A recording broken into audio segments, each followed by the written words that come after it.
Hi, welcome to the video lecture, Suzuki Book 1 Piano, song number 18, Musette, last song in the book.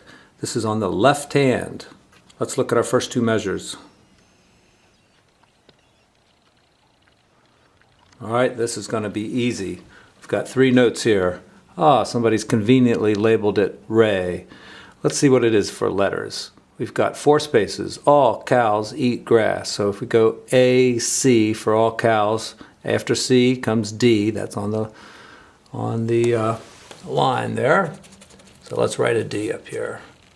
Can also use good boys do fine always. All right, we are skipping a note because we went from a line to a line. We've skipped the space, so skip a letter. D, E, F.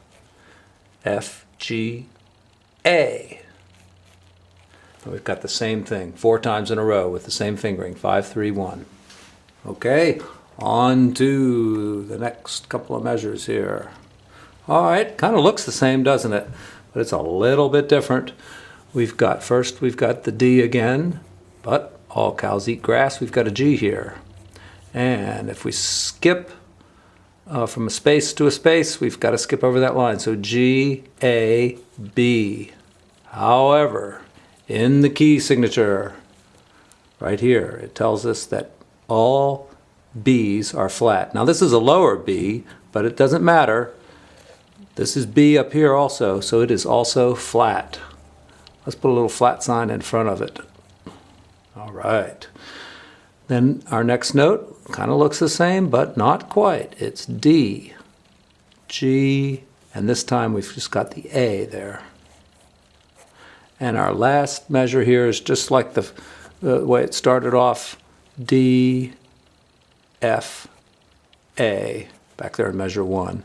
D, F, A, and ending on D. All right, the rhythm's pretty simple on this. Since they're all eighth notes, we can just count 1, 2, 3, 4, 5, 6. 1, 2, 3, 4, 5, 6. 1, 2, 3, 4, 5, 6. 1, 2, 3, 4, 5, 6 is our rest. All right, let's take a look at it on the keyboard. Here's middle C here. We're starting at D.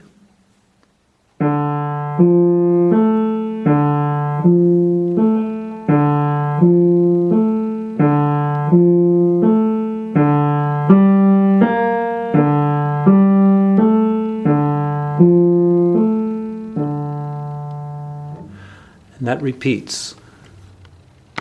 Let's take a look at the music. I'll play it again for you while you look at it.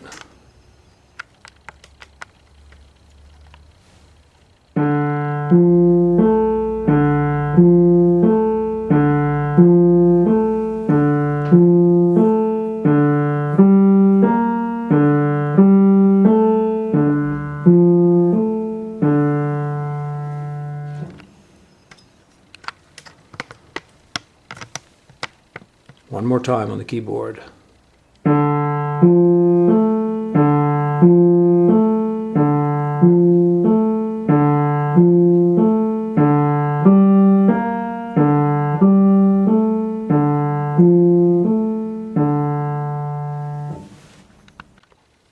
Okay, looking at the second line, and really this song is shorter than it looks because if you learn the first line, then learn the second line, the last line is the same as the first. So all we have to do is learn this left hand, put it hands together, and we can play this piece. Hands together is up to you. I'm just helping you learn each hand. All right, let's take a look at the first couple of measures here of the second line. We're in the bass clef. And our first note is A. Now our hand is going to be in a new position here because all these notes are quite a bit higher than the ones up in the first line. A is our first note. Okay, looks like problems, doesn't it? What is this note? Well, we've got a landmark here. That first little line there is middle C, so skipping a note, C, D, E. That's the easiest way to find it. Got to know where middle C is. Back down to an A. Then we've got middle C is our landmark on the line. This is right above it. That's D, E. And we've gone even one note higher here, F. Back down to E. Okay. Oh, I knew we were going to run into this kind of thing eventually. We've got kind of little mini chords here, or chord shells, just 2 notes. And you can think about these as intervals too. These notes are 6 notes apart. Those are 5 notes apart, 4 notes apart, 3 notes apart. Fingering is a little complicated.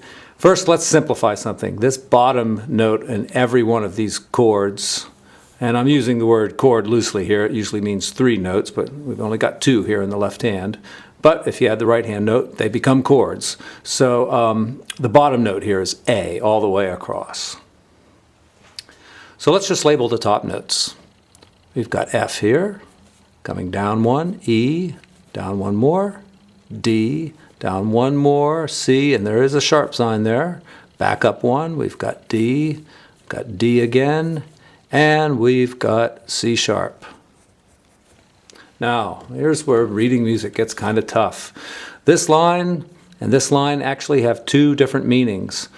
This top line means just make sure that you're connecting these notes, D to C. You know, it's a legato or it's smoothly connected. The bottom 2 notes, since it's A and A, this line actually is a tie. This line is a tie, which means you just hold this A through this value plus this value. You don't play the A again. You just hold it down throughout. You'll be playing D here, C sharp here, but just 1 A right here, and hold it while you're playing the C sharp up there. Okay, well, we've got our notes. We've pretty much got our fingers here. The 1 is for the top note. The 5 is for the bottom note. We've got 3, 5 here, and since we moved up 1 there, it's going to be 2, 5. We've got 2, 5 again, and this will be 3, 5. All right. This is the most difficult part of the song to play, and I'm just going to show it to you on the keyboard. And you know, this is not, these videos are not meant to replace your piano teacher. Your teacher can help you play this much better than I'm going to be able to do in this video, but I can help you get started at least by learning the right notes with the right fingers. That's always the first step. Okay, looking back at our first 2 measures of the second line, we need to do some counting here. 1, 2, 3, 1, 2, 3, 1, 2, 3, 1, 2, 3. Notice that these 3 eighth notes are connected, but this 8th note is not connected. It gets the same amount of time as these, but the reason they don't connect it is because they like to be able to divide these 6/8 measures right in half. So if we connected it, if we divided it in half, we'd have to draw right through that line. So they usually put 3 beats on this side connected and 3 beats on that side connected. So we have 1, 2, 3, 4, 5, 6. 1, 2, 3, 4, 5, 6. I've probably done this already, but sometimes I count it a little inaccurately, and we'll count something like this: 1, 2, 3, 1, 2, 3. Because like I said, you can divide this measure in half and think of it that way and just count to 3. But let's do it the right way. 1, 2, 3, 4, 5, 6. 1, 2, 3, 4, 5, 6. All right. Let's take a look at this on the keyboard. Actually, I'll play it for you first. Here's the first 2 measures.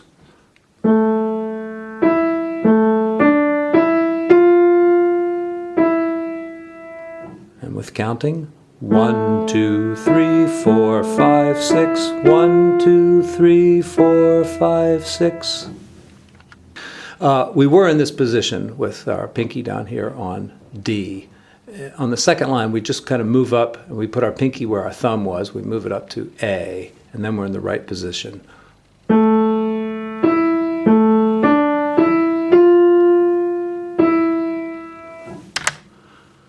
Let's go back and look at something I completely forgot about.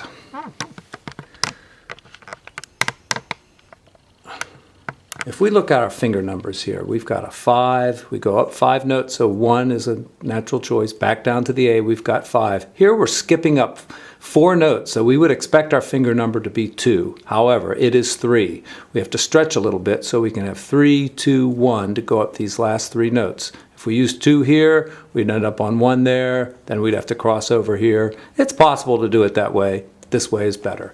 Okay, so observe that I will stretch my hand a little bit as I go from 5 to 3 here, because I'm going a bigger skip than the fingering would indicate.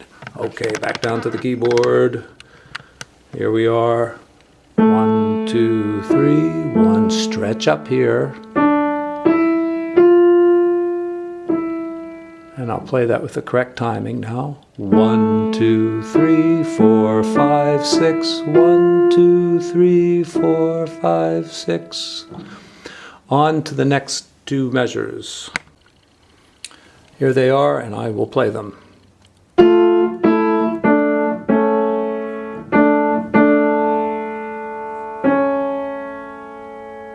With counting.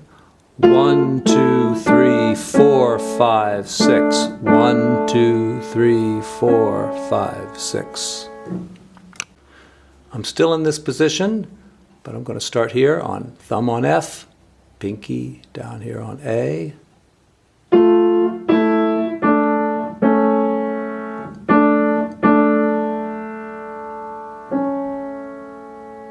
And you see there at the end, I played these two, and then I held my pinky as I went from 2 to 3. Holding pinky down, 2 to 3. Now there's a way of playing this so you can make it pretty legato, and your teacher can help you with this.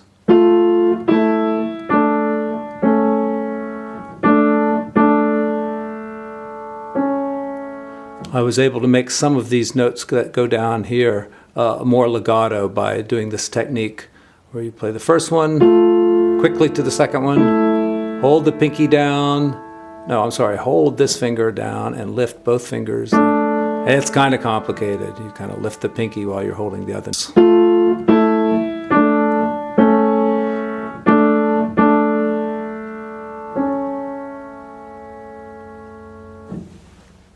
Thanks for watching.